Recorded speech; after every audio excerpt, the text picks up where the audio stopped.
I think, we look at basically 4 types of graves. And this is, these lines from right here to right here are supposed to be 25 feet. And the reason we pick 25 feet is because 4 25s is 100, then we can figure out how big of a cemetery we're working with.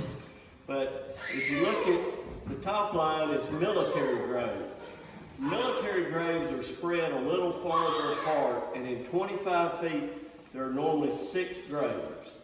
They're spread out a little more as, I guess, as honor to the soldiers. Slave graves will have anywhere from 14 to 16 in the same 25 feet distance.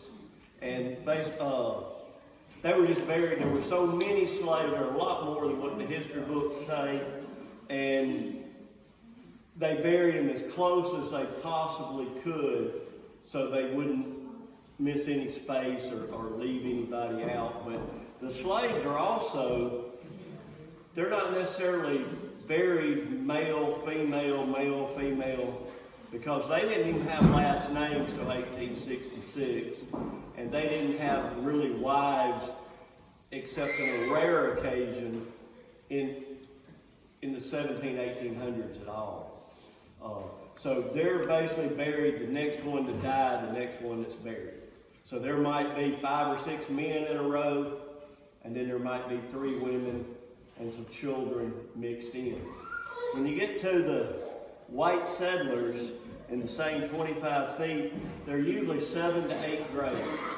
They have a little bit more space, a little bit more dignified, I guess, but they're almost always a husband and wife are buried side by side, and usually if they had children that died young, they may be buried there. They still may be 3 children next to, but there's always a husband and a wife, and a husband and wife. It's almost always male, female buried together in a family unit.